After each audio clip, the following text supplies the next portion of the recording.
Hello students, in previous lectures we have studied about chapter 1, 2 and 3. Now we will move for chapter 4, types of software testing, verification and validation. હવે software testing શું છે આપણે third ચેપ્ટરમાં જોઈ ગયા કે કંઈ પણ એરર તમારે ફાઇન્ડ આઉટ કરવી છે અને કેવી કેવી એરર આવી શકે, બગ છે, ફોલ્ટ છે, ફેલિયર છે, ડિફેક્ટ છે, ઓકે, કે સોફ્ટવેર એરર છે, આ કેવા ટાઈપની એરર આવી શકે એ જોઈ ગયા. હવે સોફ્ટવેર ટેસ્ટિંગના ટાઈપ્સ કેટલા છે, કેવા કેવા લેવલ ઉપર ટેસ્ટિંગ થાય છે, વેરિફિકેશન અને વેલિડેશન પણ સોફ્ટવેર ટેસ્ટિંગમાં ઇન્ક્લુડ છે કે નહીં એ જોશું આ ચેપ્ટરમાં. હવે સોફ્ટવેર ટેસ્ટિંગના મેઇન બે ટાઈપ છે, સ્ટેટિક ટેસ્ટિંગ અને ડાયનેમિક ટેસ્ટિંગ. ફર્સ્ટ આપણે જોઈ static testing. In software development static testing also cold dry run testing. Okay, ઘણી બધી વાર આપણે એને ડ્રાય રન ટેસ્ટિંગ પણ કહેતા હોય. ડ્રાય રન મીન્સ કે જેટલું આપણે ઓવરવ્યૂ તરીકે ટેસ્ટિંગમાં લઈ શકીએ. ઓકે, એટલે dry run testing is a form of software testing where the actual program or application is not used. કે મેઇન જે પ્રોગ્રામ છે, મેઇન એપ્લિકેશન છે એ ક્યાંય પણ યુઝ નહીં થાય. એકચ્યુઅલ પ્રોગ્રામ આપણે જે રાઇટ કરેલો છે કોડિંગ, એના રિલેટેડ ક્યાંય ટેસ્ટિંગ નહીં આવે. તો કેવું ટેસ્ટિંગ આવશે? Instead this testing method requires programmers to manually read their own code to find any errors. Static testing is a stage of white box testing. અહીંયા શું કહે છે કે જે ટેસ્ટર છે એને પોતાનો એક અલગથી પ્રોગ્રામ લખવાનો. શેના માટે? તો કે તમે જે પ્રોગ્રામ લખેલો છે એમાંથી એરર ચેક કરવા માટે. ઓકે, તમે જે પ્રોગ્રામ લખેલો છે એમાંથી એરરને ફાઇન્ડ આઉટ કરવા માટે ટેસ્ટર છે એ અલગથી એક પ્રોગ્રામ લખશે. મીન્સ કે તમારા પ્રોગ્રામને કાંઈ બી અફેક્ટ નહીં થાય, કે એરર છે કે નહીં એમાં ડાયરેક્ટલી ચેક નહીં કરે, પણ શું કરશે, એનો અગાઉથી એક અલગથી એક પ્રોગ્રામ રાઇટ કરશે એરર ફાઇન્ડ આઉટ કરવા માટે. અને શેના માટેનું સ્ટેજ છે? White box testing. આ ટેસ્ટિંગ પણ આપણે ડિટેલમાં જોશું, વ્હાઇટ બોક્સ, ગ્રે બોક્સ અને બ્લેક બોક્સ. ઓકે, અત્યારે static testing is the form of software testing where you do not execute the code being examined. અહીંયા જે તમારો કોડ છે એ એક્ઝિક્યુટ નથી કરવાનું. સિન્ટેક્ટિકલ એરર છે કે રન ટાઈમ એરર છે એ કે આમાં ચેક નહીં થાય. ઓકે, કે ત્યાં તમારે એકચ્યુઅલ કોડને એક્ઝિક્યુટ નથી કરવાનો. This technique food B cold non execution technique.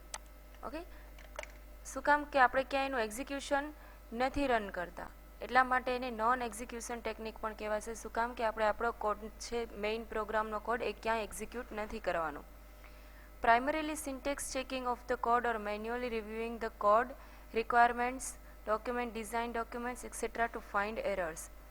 અહીંયા શું કહે છે કે સિન્ટેક્સ ચેકિંગ જસ્ટ એમનેમ ચેક થશે, તમારા કોડમાંથી નહીં પણ એને જે કોડ લખેલો છે એના through. Of the code or manually reviewing, અથવા તો જે આખો કોડ છે ને મેન્યુઅલી રિવ્યૂ કરવાનું કે અહીંયા સિન્ટેક્સ બરાબર છે કે નહીં. ઇન શોર્ટ કે એને રીડ કરતું જવાનું કે આ જગ્યાએ એરર આવી શકે કે નહીં. ઓકે, રન નથી કરવાનો પણ તમારે એમને એઝમ્પશન કરવાનું છે એની સિન્ટેક્સ રિલેટેડ. અને કેવી ટાઈપની એમાં રિક્વાયરમેન્ટ્સ જોશે? તો કે કંઈક ડોક્યુમેન્ટ્સ તમારે રાઇટ કરવા લાગથી જોશે કે આ જગ્યાએ એરર આવી શકે એમ છે, કંઈક ડિઝાઇનિંગ જોશે. ઓકે, શેના માટે? એરરને ફાઇન્ડ કરવા માટે. May be performed by humans as well as software tools. બેમાં પોસિબલ છે સ્ટેટિક ટેસ્ટિંગ, કાં તો તમે ઓટોમેટેડ ટૂલ પણ યુઝ કરી શકો છો, અધરવાઇઝ તમે હ્યુમનનો યુઝ કરીને પણ તમે કરી શકો છો. The fundamental objective of static testing technique is to improve is to quality of the software products by finding errors in early stages of software development life cycle. આનો મેઇન બેનિફિટ શું છે? તો કે જ્યારે તમે કાંઈ સોફ્ટવેર બનાવવાનું start કરો એના પહેલાંથી જ તમને એરર ખબર પડી જાય. ઓકે, અને ક્વોલિટી ઓફ સોફ્ટવેર પ્રોડક્ટ, જે સોફ્ટવેર પ્રોડક્ટ તમે કેવી બનાવશો એની ક્વોલિટી અગાઉથી જ ઇમ્પ્રૂવ કરતું જવાનું કે આ જગ્યાએ સિન્ટેક્ટિકલ એરર આવી શકે તો એની સિન્ટેક્સ પહેલેથી જ આપણે આ રીતે રાઇટ કરવાની. Following the main static testing techniques. આ તમને સ્ટેટિક ટેસ્ટિંગની ઘણી બધી ટેકનિક્સ આપી છે કે આ ટેકનિકનો યુઝ કરીને તમે સ્ટેટિક ટેસ્ટિંગ પરફોર્મ કરી શકો. સ્ટેટિક ટેસ્ટિંગ મીન્સ કે તમારે ક્યાંય કોડ એક્ઝિક્યુટ નથી કરવાનો. ફર્સ્ટ છે informal review. This is one of type of review which doesn't follow any process to find error in the document. Under this technique you just review the document and give informal comments on it. Just તમારે document means કે તમે જે coding લખેલું છે A read કરી લેવાનું અને અહીંયા કમેન્ટ આપી દેવાની કે આ જગ્યાએ એરરની પોસિબિલિટી છે. ઓકે, ક્યાંય પણ આમાં તમારે પ્રોસેસ કોઈ ફોલો નથી કરવાની. સેકન્ડ છે technical review. Team consisting of peers review the technical specification of the software product and check whether it is suitable for the project or not. હવે એને જે ટીમ હશે એને પોતાને ખબર જ હશે કે સપોઝ કેટલાની રેમ છે, કેટલી આને સ્પેસ જોઈ છે, ઓકે, એ જસ્ટ જોઈને જ કહી દેશે કે આ પ્રોગ્રામ છે એ આ જગ્યાએ રન ન થાય. તો આ વસ્તુ પણ ટેકનિકલ રિવ્યૂ પ્રોગ્રામ એક્ઝિક્યુટ થયા પહેલાં જ તમને ખબર પડી જતી હોય. Try to find any discrepancies in the specification and standard follow. Okay, એના પણ ઘણા બધા સ્ટાન્ડર્ડ એ લોકોએ પહેલેથી જ ડિફાઇન કરેલા હશે કે જેને તમારે એવરી ટાઈમ ફોલો કરતા જ રહેવા પડશે, એના પોતાના રૂલ્સ હોય. Review focuses mainly on the technical document related to the software such as test strategy, test plan and requirement specification document. આ બધું શેને ધ્યાનમાં રાખવાનું તો કે કસ્ટમરની કેવી રિક્વાયરમેન્ટ છે એના પ્રમાણે એના ટેકનિકલ ચેકિંગ થાય. કસ્ટમરને જરૂર હોય 500 જીબીની તો એ પ્રમાણેનું ચેકિંગ થાય કે આ 500 જીબીથી ઓછામાં ચાલશે કે નહીં. Code walk through. Author of the work product explains the product to his team. Participants can ask question if any. Meeting is led by author. Scribe makes note of review comments. હવે અહીંયા શું કહેશે કે જેનો author છે, okay, code right જેને કરેલો છે એને ખબર હશે કે આ ટાઈપના આમાં એરર જનરેટ થઈ શકે એમ છે. તો એ શું કરશે કે એની જે ટીમ હશે એને સમજાવશે કે આ રીતે મેં કોડ રાઇટ કરેલો છે, મતલબ કે તમે આની સિન્ટેક્સ આ લેંગ્વેજમાં ચેક કરજો, એને આટલાની મિનિમમ રેમ ઉપર રન કરજો, ઓકે. અને જે આમાં પાર્ટિસિપન્ટ્સને જો કાંઈ ક્વેશ્ચન્સ હશે એની ટીમને તો એ ત્યાં ને ત્યાં એને પૂછી શકશે. નેક્સ્ટ છે code inspection. Main purpose is to find defect and meeting is led by trained moderator. This review is formal type of review where it follows strict process to find the defect. અહીંયા કહે છે કે એક પ્રોસેસને follow કરશે. કેવી પ્રોસેસને તો કે એરરને ડિફેક્ટ કરવા માટે. એરર છે કે ડિફેક્ટ છે, ફોલ્ટ, ફેલિયર, ઓકે, આ બધાને ડિફેક્ટ કરવા માટે એને ફાઇન્ડ આઉટ કરવા માટે એવી પ્રોસેસ અલગ અલગ ફોલો કરશે.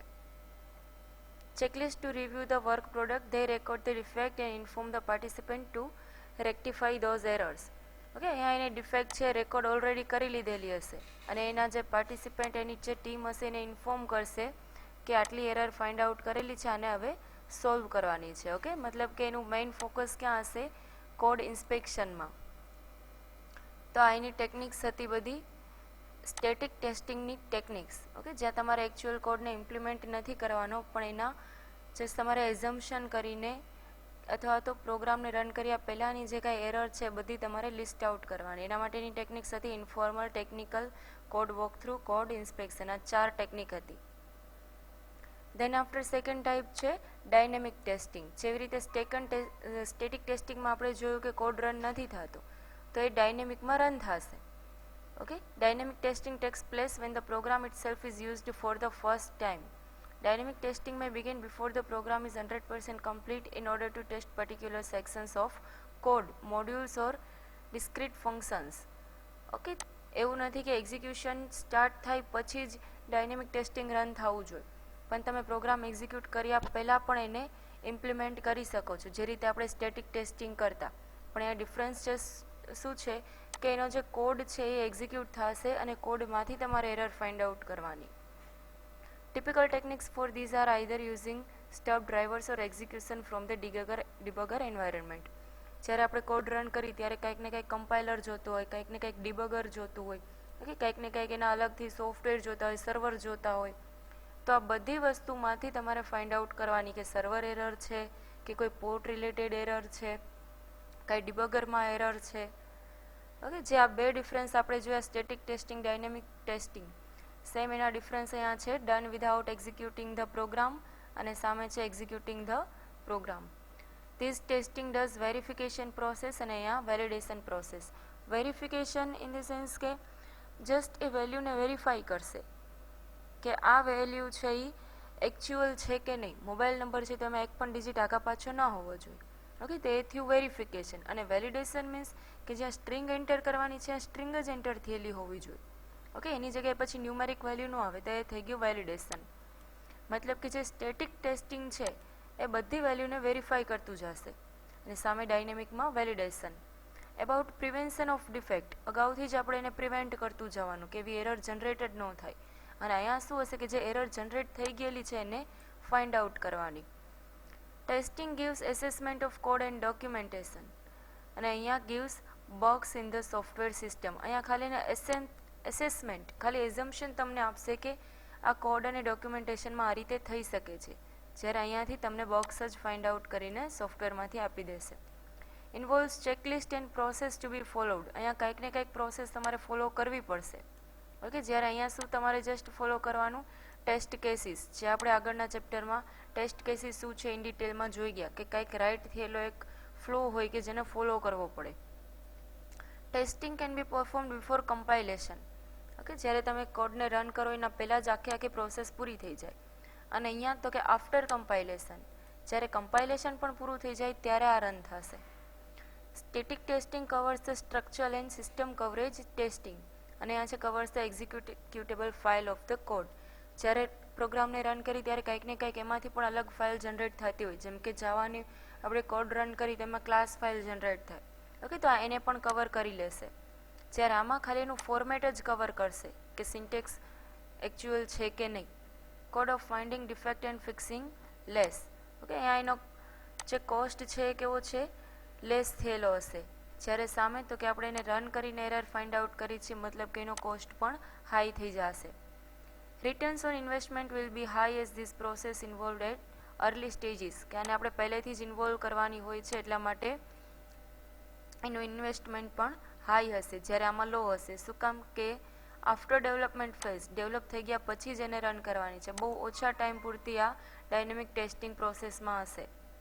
મોર review comment are highly recommended. આમાં જેમ જેમ કમેન્ટ અને રિવ્યૂ આવતા જશે એમ જ વધારે ક્લિયર થતું જશે કે આ જગ્યાએ એરર આવી શકે એમ છે. જ્યારે સામે more defects are highly recommended for good quality, કે વધારેમાં વધારે એરર જ્યારે રન કરો ત્યારે જ મળી જાય. ઓકે, કાંઈ કોઈની કમેન્ટની જરૂર નથી, પણ વધારે ને વધારે ડિફેક્ટ તમને મળી જાય એની અહીંયા જરૂર છે ગુડ ક્વોલિટી માટે. Require more number of meetings. ઘણી બધી વાર તમે એને ચેકઆઉટ કરતા જાઓ પછી તમને એકચ્યુઅલ ખ્યાલ આવે કે અહીંયા ફાઇનલી એરર આવશે કે નહીં.